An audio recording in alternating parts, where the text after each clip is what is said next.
because I spoke to you a couple of years ago, and inevitably, Right. after I finish an interview, I think of questions I wish I would have asked. So, It's like I understand. It's like, you know, when you have you have a confrontation with someone, and you think that, oh, you know what, if I should have said this and I should have said that. You want to go back and relive it. So right, right, I understand the yeah, feeling. Yeah, very well. yeah. Actually, I saw a comedian who talked about. He said, "Yeah," he said, "I would even go out with a woman I didn't want to see again, just so I could give her the retort that I had thought of from." That would have made me look smart in the moment. Yeah, exactly. Yeah. So, but one thing that, yeah, so to jump into that end of the pool, having seen you guys a few times, there's that special moment when you start playing "Come Sail Away," and from an audience perspective, it's, it really gives you the chills, and you can just feel like the energy surge. What I want to know is, from your rarefied point of view, what's that like from your perspective? Well, okay. Quite honestly, it reminds me. So of course, it's, you know, I can give a quick answer and just say, oh, it's a great moment of elation and a fantastic lift, et cetera, et cetera. But really, what I feel in that is that prior to joining, it's one of these songs that starts with a very simple piano motif, and you know that it's going to build into something. It portends that it's going to build into something really uh, spectacular. It kind of it intimates that right off the bat, musically speaking. Hmm. And prior to my joining Styx, in my long solo career, from my first album came out in '82 up until 1998, when the Greatest Hits album came out in Canada. People in America weren't really aware of my stuff because it wasn't released here.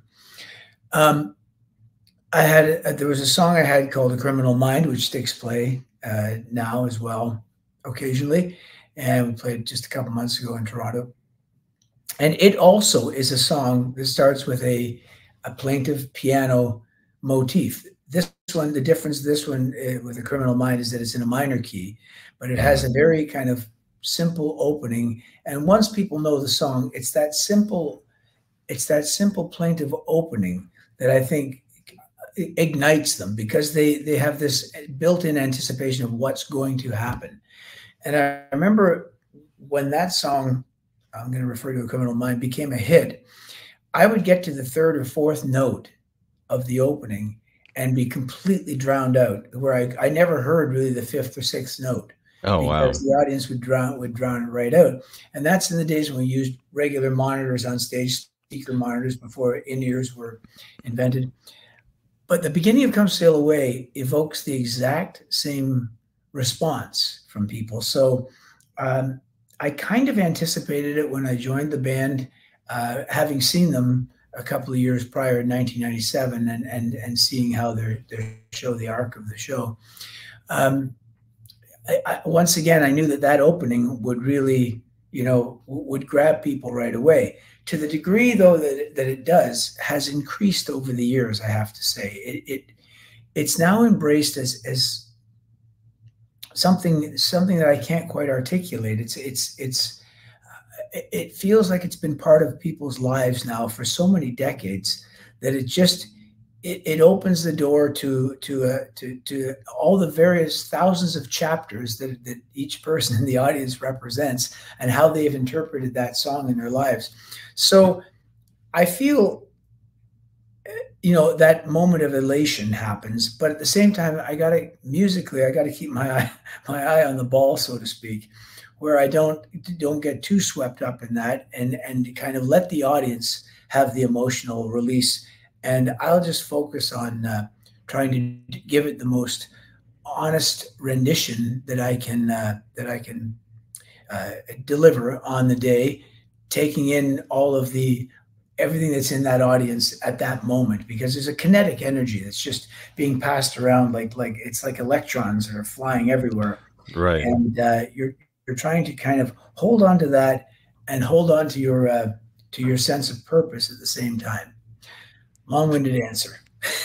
No, no. I mean, that's fascinating, and it's I think it also confirms, why you were the right choice for this role in the band. As you said, Criminal Mind, you having had experienced that moment in your own shows before, Yeah. it's like, wow, that was unintended fantastic training for this.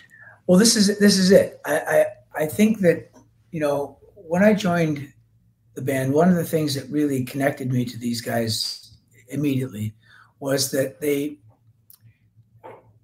specifically did not want someone to do an impression or to somehow mimic how it had been done before, because that original, that is the defined way that the song was delivered on record. But in a live situation, you really have to rely on your own sense of emotion and your own connection to that moment, um, to deliver it as best in a way that's pleasing to you and hopefully pleasing to the audience. Mm. And yeah, that's you know I think it was wise that the only time they'd ever seen me play, they saw me play in front of, I guess there were about 17,000 people there on the night we did a show together in Montreal. So they'd seen me in front of large audiences. I'd played all the venues that Styx had played in Canada. I'd played them on my own prior to that. So there was a lot of training, if you want to call it training. Yeah. It comes down to a certain level of experience that I think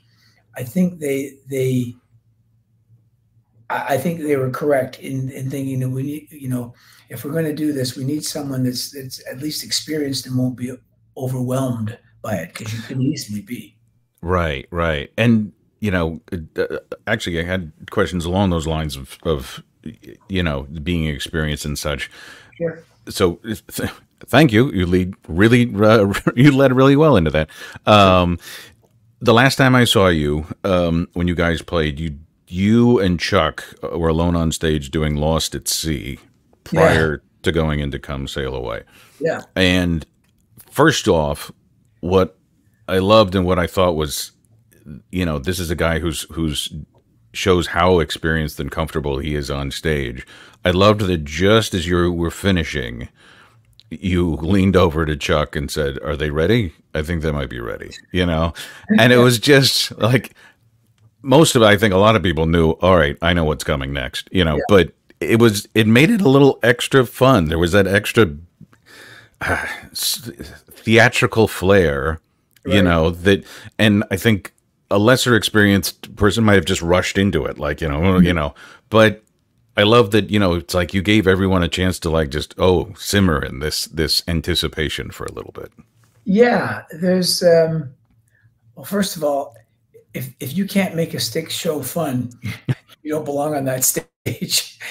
These songs are fun to play flat out, and you can see how Hmm. much the audience, there's that interplay of enjoyment, and that back and forth trading of joy. That's one of the things I mentioned quite often. I might have said it to you before, Chris. I'm as entertained by this band on stage, or from my vantage point, as the audience are. Everyone on stage is a tremendous performer. Is a kind of a front man in their own way. And you also have these great personalities. A lot of bands now, I don't want to be disparaging on bands now, because I think they're incredible bands now. They really are. Yeah. But one of the things that you discover, it takes years for this to really begin to settle in, is that there are great personalities on that stage, beyond the fact that they can play their instrument, to the degree that they can. I mean, Tommy, JY, Chuck, there's three guys that have been there since the 70s, and JY and Chuck obviously since day one. And these are great characters. They really are. They're friends, and they're, obviously bandmates. But it goes beyond that. I see them as really great characters, and you can kind of play with that to the audience. I think that's part of why the audience love them so much. Is that they, over the years, they've begun to see more and more of the fabric of of what comprises the band, and it's been a band of characters right from the very beginning. Yeah, yeah, There definitely. was something to play with there, on stage, and let the audience kind of dangle for a moment. Yeah, and I think that's also why this band is impressive is you can have such a wide variety of songs, just between the different singers and the different songwriters and the different Yeah. styles that come out, and it's like, oh wow, there's all this great material, and it's all from one band where it sounds like it could be multiple bands almost. I fully agree. There's a broad palette that Styx paint with, and it's one of the things that attracted me to them, and maybe take note of them in the '70s when I was really trying to learn how to write songs, and make my way in the music world. I do remember taking note of the fact that, oh, this band has got, first of all, I noticed, oh, progressive rock, not from the UK, but from the United States, and being successful. But then it went very quickly beyond that. I thought, no, it's there's progressive rock elements, but there's actually some really good pop elements in here. And then later I discovered, no, there's really a great underpinning of rock elements, and it's the clash of those things, or the interplay of those elements, that make this music so compelling, and what's given its longevity. Yeah, and still compelling. I mean, so I love Crash of the Crown. This is like still, I had the vinyl and it's still in regular rotation, and there's still so much stuff that I find every time I go through it. And, getting back to Lost at Sea, what I found fascinating about that, and again, this goes to what I think is to give you credit for your experience as a songwriter, is it's this wonderful song and it's less than a minute long, and but it's you didn't try and push it beyond maybe what it already was. Like it's this perfect little vignette, and I Mhm. think a lot of younger people said, well, we have to make it at least 3 minutes or something like that and Yeah. stretch it out. But I think sometimes there are these, again, vignettes that and you find this with more experienced songwriters, like, okay, this is kind of the natural end to the tune, and like, how long did it take for you to get that kind of confidence to go, you know what, this is it, that there's no reason to extend? Well, this is great points you just raised there. And first of all, thank you for holding up Crash of the Crown. That's always good to see. Uh, some great points you raised there. One of the beauties of being in a band is that it's there's this creative friction that's going on at all times, and you're trying to kind of work work toward the goal. It's almost like a hockey team or a basketball team, but you're trying to zero in on the net. But as a group, you see, so it's different than as a solo artist. There you're far more one-on-one, usually with a producer, trying to form this into what it can be. But in a band situation, particularly when you've got three writers, Tommy Shaw, myself, Will Ivankovich, we've all got a plethora of ideas. The cup is Hmm. always kind of spilling over with ideas. Yeah. And on this album, we decided, well, there's so many good little nuggets. Some of them will form into songs, and some of them, actually, the jigsaw pieces, moved around from one song to another. Uh, that's true in the case of Crash of the Crown, the title track, which is kind of like three or four songs mashed into one with three different lead singers. That very unique how that eventually emerged Yeah. and coagulated, I guess. With Lost at Sea, it was just the musical part of it was actually a kind of a quick side road that we took in two different songs on the record. And then we felt, no, we really like this piece, but we need to it needs its own moment. So I went away from the studio that day. We were in Nashville, and went back to the place where I was staying, and realized no, it needs its own lyrics. And came in the next day and sang it, and they said, "Okay, we'll find a place for that." And suddenly we had the other side sitting there, and it's like, oh, this tees up that song really, really well. It kind of sets the stage for it, and it's kind of a set the stage piece. That's why when we took it and put it into the show, it sets up "Come Sail Away" kind of in a Yeah.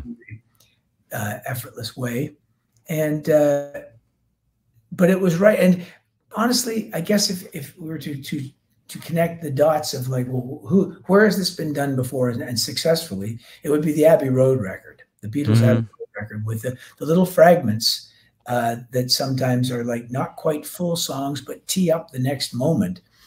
That's a great thing to have happen. The whole thing begins to become like in classical music, like a tone poem, where it's being passed along. The baton is being passed along very quickly in order to continue, this kind of ever unfolding emotion. Yeah. And yeah, so that's how it found its place, and that's the first time someone's really brought that up. So thank you. Yeah, no, because I work with different bands. They do social media and stuff for like that for them. And one of the bands I've been working with is this band called Red Wanting Blue, Yeah, out of Ohio, and they just released this really great album called Light It Up. And I was talking with the lead guy, and they have some of those kind of things in there. And again, it comes from listening to things like Abbey Road and such, and just yeah, he's like, it was like complete with like 8, 9 solid songs. And he said, we just needed these little transition pieces. And he said, I didn't want to try and, shoehorn in something, that just would have been awkward.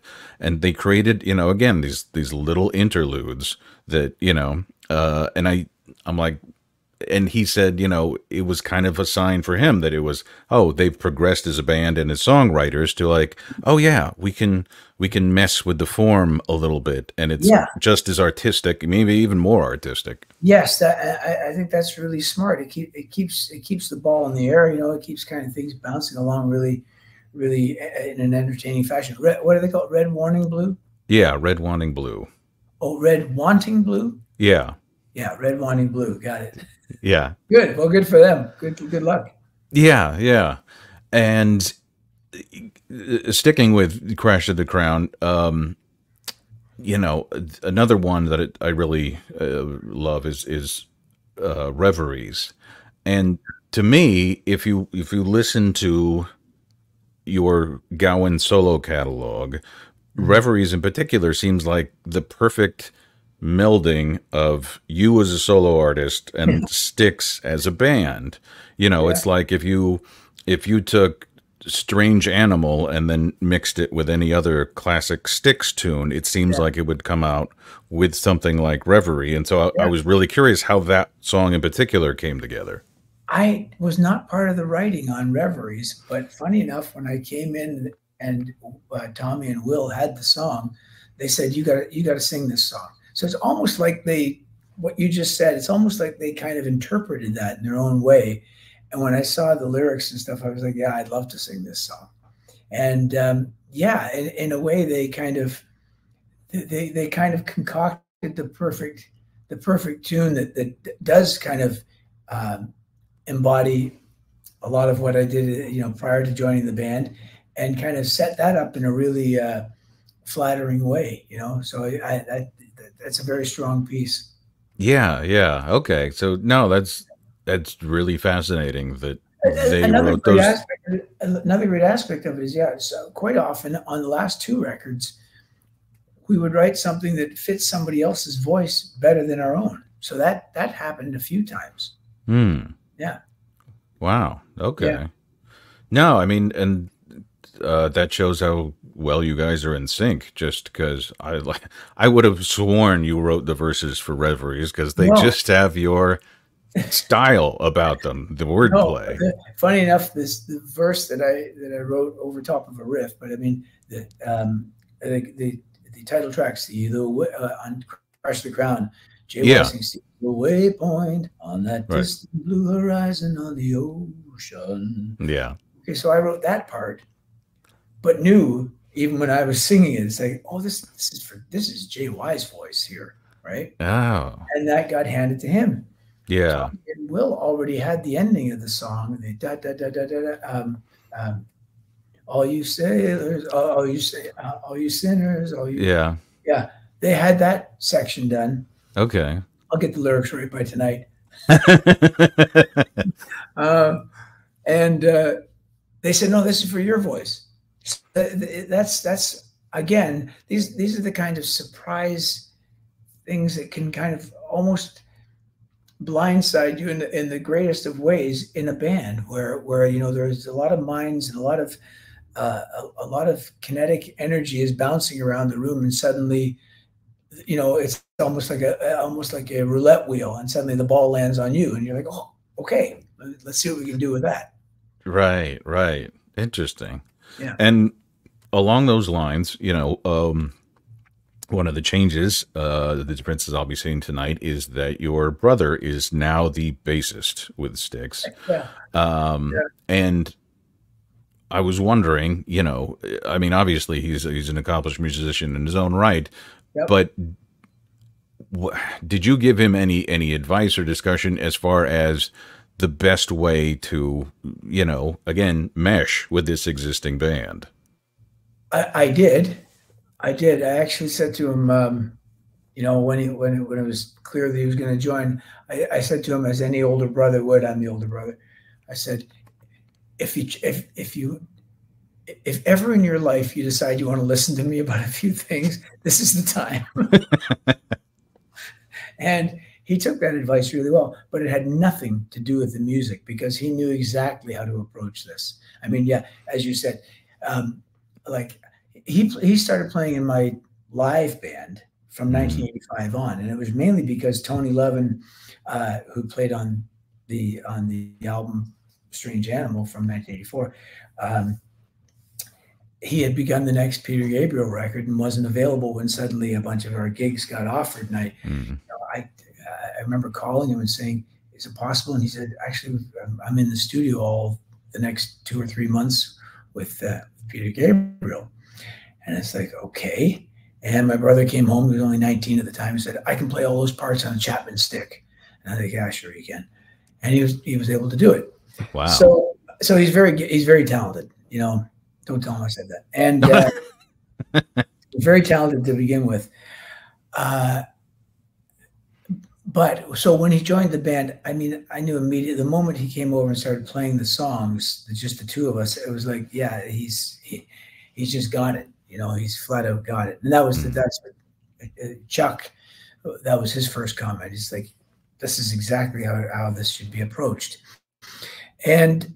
But there's all kinds of other stuff. We've been on the road together for the last 20. I'm in my 26th year now. We've been on the road so much. There's all kinds of personality interplay and life style, if I can use that. Yeah. Expression, yeah, which normally bugs me a little bit. But there is a kind of a lifestyle to the band as we travel, and those things get along. And there's the guys you see on stage, but the crew is part of that whole thing as well. It's really one big band. That's how it includes everyone that's involved in it, and there's a spirit that kind of permeates all aspects of us being on tour. That's part of why we look like we're having such a good time on stage. Sometimes we're performing just as much for each other as we are for the crew, as we are for the audience, because our crew are so integral to our life. So I had to basically go through each member of the crew and give a kind of a personality diagnosis or, encapsulate what each person was like. Yeah.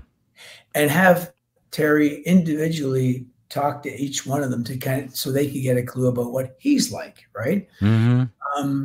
And again, maybe it was the first time in his life he did listen to me, because he said, "God, these guys are just as you described." I said, "I've lived with them like for so long now. And we really are we're sewn into the fabric of each other's lives."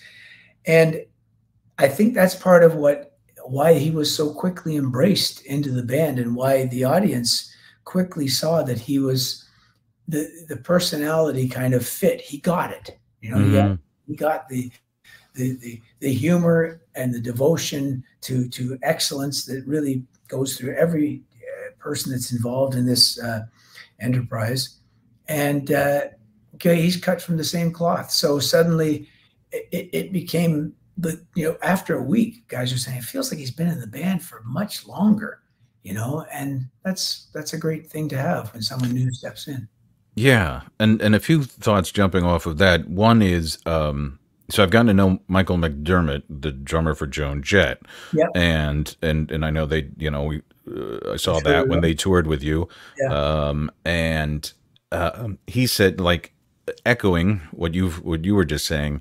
He talked about, the reason they're doing so well, in his opinion, is, he said, it's just we mesh so well off stage, yeah, as we do on. And he said, yeah, if you can travel, all week, and you are still excited to sit down to dinner with these people, he yeah. said, that's the best. That's what I noticed with Joan's band, is that they're all uh, they all fit so well together, and they fit so well with her personality. You can see that they enjoy each other's company, and yeah, that's evident on stage. And if you think Yeah. of all the greatest bands, you know, conflict is inescapable. It's going to arise, but you have this galvanizing moment when the show begins, where you can see that the best part of each individual member connects to the best part of the other. And yeah, hers is a band that definitely have that in their recipe. Yeah, and also along the lines of the bond you guys have, and the offstage connection you guys have. Um, yeah, I found it interesting. You guys, because Styx has some heavy material. You address some big, worldview, life philosophy issues. Yeah. The other side of that is the videos that you and Todd Zuckerman make are just absolute silliness. They get dumber and dumber, don't they? It's a good movie title. Um, Yeah, it's which one's but dumb and which yeah, one's but yeah. So that's part of talking about. Like, luckily, I'm going to go back one question. You see, Terry got a very great insight into this, because starting in 2010, I decided, okay, I'm going to start doing some solo shows again to go along with the stick shows. So we do about 100 stick shows a year, and I do about 15 to 20 solo shows, yeah, roughly. And Todd, in 2010, he came and joined us as our drummer, because we were together so much. He'd listened to all my solo material, and he knew it, intimately. And that's when he met Terry. So they formed a rhythm section that worked together for over 10 years, and played over 100 shows together, and really were a solid team already. But most of all, the two of them, I'd hear them laughing like, I'm on solo shows, I get my own dressing room. It's different from the band thing. And I would hear them laughing like hyenas every night, and I kind of felt like, damn, I wish this was more like the Styx atmosphere. I want to be in that dressing room. I'm in my own. I'm going to put on this kilt and all the other right. along with it. And so there's that to begin with. But Todd and I mean, God, our sense of humor, I guess, just clicked. And yeah, as you said, it's flat out silliness half the time. It's, we've got such an affinity for great comedians. There's not a day goes by that we don't send each other some clip of some comedian that we love, who's got just an amazing bit. And there's a lot of seriousness in the dressing room, quite honestly. And to counterbalance that, there has to be moments of just complete, nonsense. And because of social media, inevitably the cameras come out, Yeah, and a moment of that is captured, and then we kind of go, do we post this? You should see the Right. stuff we don't post. Oh. that Oh. that alone would be quite a film. Um, Wow. yeah, Okay. yeah, yeah. Yeah. Having Those are the seen things. the stuff that does make it, I didn't even think that there was stuff that, you know. Oh man, uh, it's not for the faint of heart. Anyway, there Right. you go. Yeah, I mean, because one of the most recent ones was you were walking backstage, and the lyrics to yeah, Simon and Garfunkel's I know. "Cecilia" were written on this wall. You Yeah, start singing, and he's yeah, running around you making the unintelligible noises, yeah. and it's hilarious. But it's It's what's great is he'll catch me in a moment where I'm trying to do something serious, or not serious, but something somehow meaningful, or something. yeah, So that backstage that you're referring to is in Guilford, New Hampshire, and it's one of the okay, most unique backstages that exists. You know, they have bicycles back there, and there's a tree house, and there's all kinds of entertainment oh, prior to us going on stage. And you're right next to Lake Winnipesaukee. There it is. Got it right. I love saying that word. And uh, so there's the lyric to Simon and Garfunkel's, Cecilia song, Y- Cecilia. yeah, You're breaking my you're heart. breaking So my heart. Yeah, I wanted to kind of sing that as the lyric went by on the fence. I thought just a whimsical moment. And the moment I started, I don't realize that Todd is right behind me. He and Will, and they wanted to go take a walk to the lake. And I thought, so as I'm videoing this, he immediately, he completely upstages the whole thing. Which that's how it happens. It just happens at okay, a random moment. And my irritation is hard to contain. all right, It's hard to kind of contain it. But that's kind of where it gets funny, is that I yeah, I, I suddenly got to be the straight, or I'm pulled out of my element basically, and suddenly have to fall into his nonsense. right, Yeah, and the moment we finish, he goes, "Send me that right away. Send me that.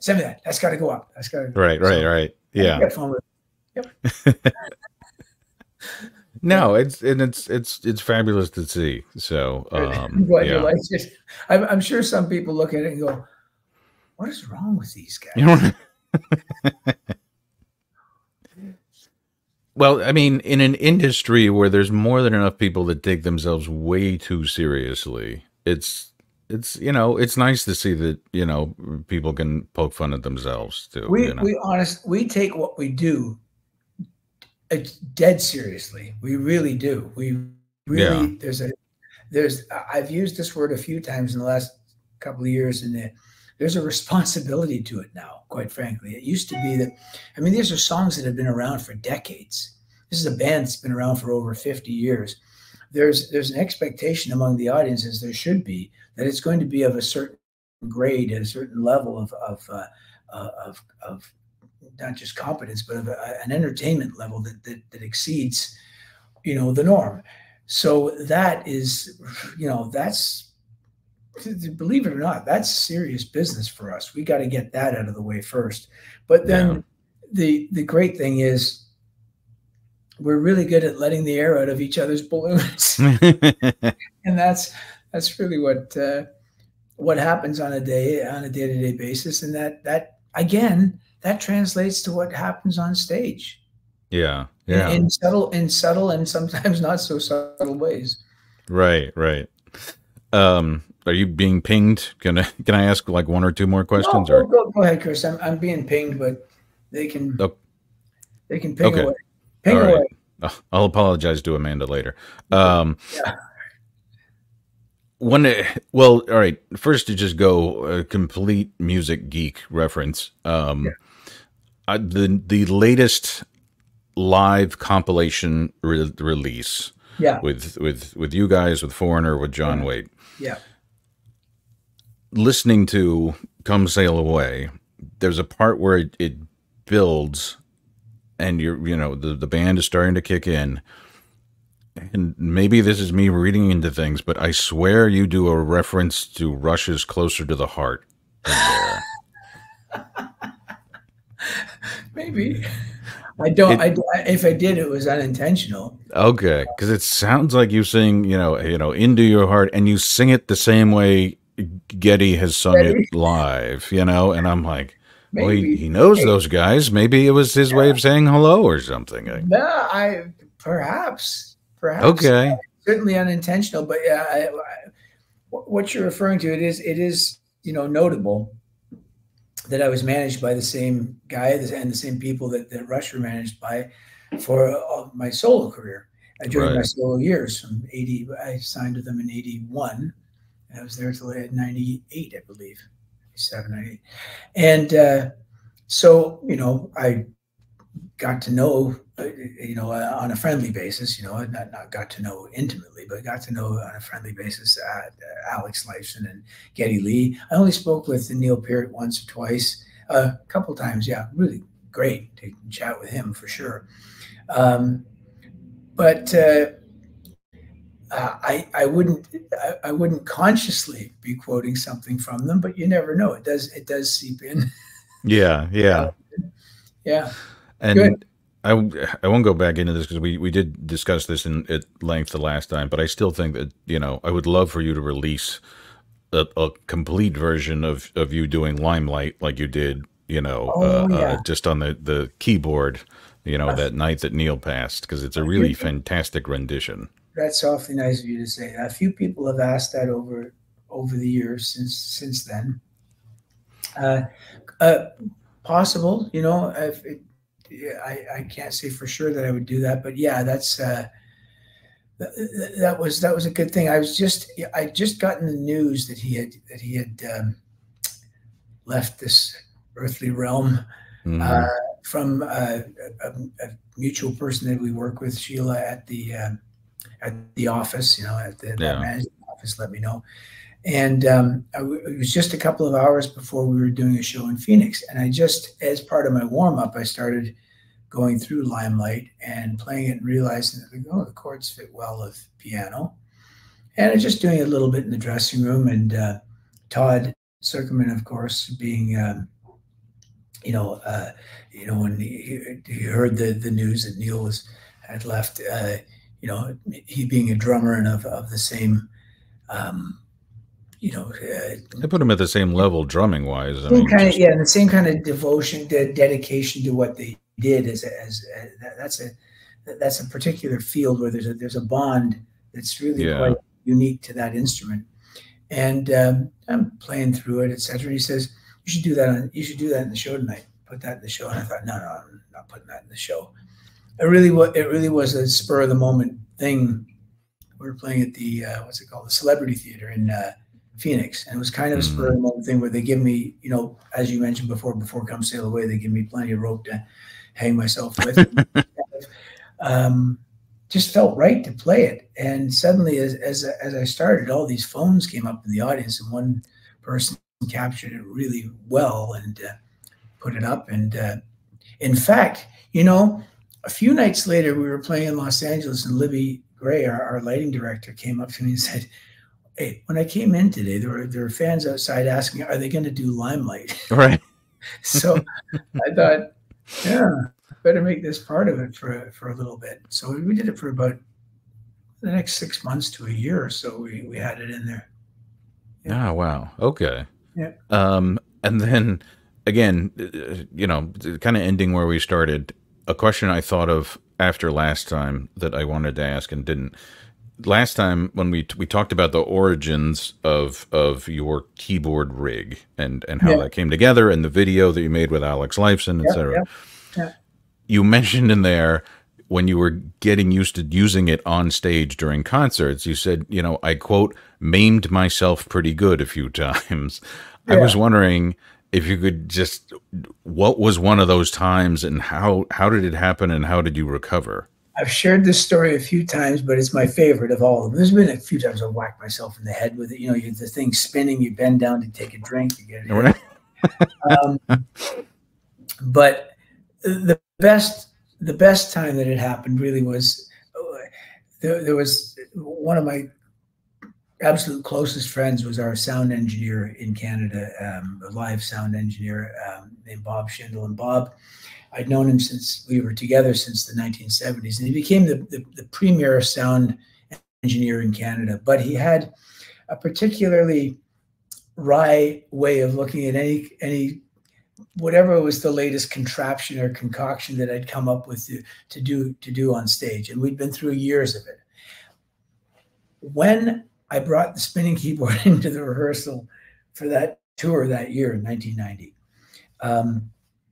after, as we discussed before, after the kind of urging of the crew and the band guys to Yeah. try that on stage, Bob said to me, he had this kind of grin on his face, which is the grin that I recognized as, okay, what am I doing that's so, it's really making you want to laugh out loud because you think it's stupid. He just stared at it, and I went, what?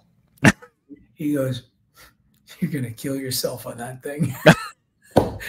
So that really got me like really committed to wanting to use it. Just the fact that he said that.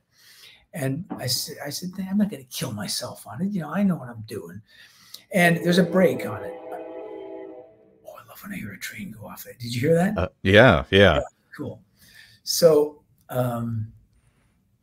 there's a break on the stem that comes down, so you can stop it from spinning. Yes. All aboard? Yeah. All aboard the spinning keyboard. And, so it ties in because I would like to stand on it, and I eventually would jump off the thing, right? So that was always a big move at an ultimate moment in the show where I could do that and leap toward the audience and kind of just land at the edge of the stage if I could and get right in their faces. And I use that in Styx shows as well. But by show number 3, I was getting really cocky with using this thing. My confidence was way over where it should have been. Which is always, you're always setting yourself up for disaster when that happens. As my mom used to say, pride comes before the fall. And so I had a bit too much pride, and boy, did I fall. Oh. So anyway, I forgot to put the brake on. Stood on top of the keyboard. Well, as you can imagine, it's not a stable platform. It's going to immediately start doing this as your foot is resting on it. It's the ground is giving way. But of course, I still thought it's okay. Got enough here. Got enough with my one foot on the stool, one foot on the piano. Got enough that I can jump over this thing. Well, I made the leap. And while I was in the air, it was kind of like a Homer Simpson thing, where he jumps the Grand Canyon. Right. Where it's like, I've done it. I've cleared the bar. And as soon as I began to come down, you realize that, oh no, because I'll use this banana. Okay. Imagine the spinning keyboard. Yeah. Okay. So here's the little man jumping off like this, and the thing spins like this. And down right there. And my tailbone, just from my crack, hits dead on to the corner of that thing. It's made out of stainless steel. It's very heavy. I can't set it up myself. It takes a couple of crew guys to do it. It's very heavy, okay, which is part of why it works so well. Right. That weight to it, and it feels like a piano when you're hitting it, And anyway, my tailbone hits, and let me just. In the absence of a hockey puck, I'll use this. Okay. Imagine this is completely purple, black, and blue, and a little bit of green every little dotted here and there. That's at the base of my tailbone. And when I came off stage, hobbled up. Oh, by the way, the best part of that, sorry, I almost skipped over. The entire stand toppled over. The keyboard came out, flopped straight into the audience, and smashed to smithereens. Oh my God. And the audience, of course, thought that's part of the show. He's so, I was pretty successful by that point. He's doing so well. He can trash a $5,000 keyboard every show. It's not a big deal. He's like the Who. Yeah. Yeah, exactly. He's taking the Townsend thing and kind of turning it into a keyboard moment. Right. And the audience they just loved it. And of course, I'm trying to put on the face of like, yeah, I meant to do that. Right. Yeah. I meant to do that face, which is thankfully they didn't have cameras back then, because that'd be pretty obvious. And so we luckily last song of the night. Okay, come off stage, taking my pants off, and that bruise reveals itself just as Bob comes into the dressing room. And when he saw that, it made it worth it, because I've never seen him go into it was the kind of hysterics where, he can't catch his breath, right? It was the biggest I told you so moment. And Right. he's a big guy. Bob was like 6'2" or 6'3", big guy. And to see him his cheeks were like they were going from bright red to white as the blood was like, because I thought, God, if it makes you that happy, I guess it was worth it. But Right.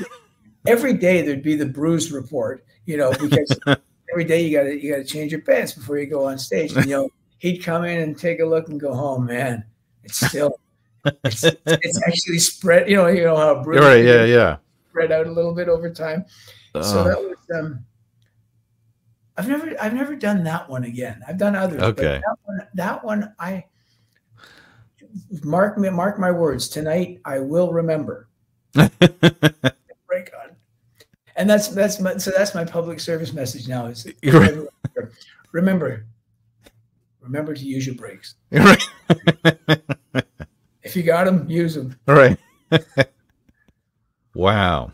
I Mm. mean, because I was picturing things, but that was not one of the things that I pictured. But No, yeah, it's like if it was in a movie, they would say, "Well, this is so fake. That would never happen." You I know? think I think if they ever do a film, or they're talking about doing a documentary right now, I'm going to put that forward as one of the opening scenes. Right. There's a few like that, but I think that might be, yeah, that might be really good. I can't wait to pick the stuntman who's going to do that for me too. Right.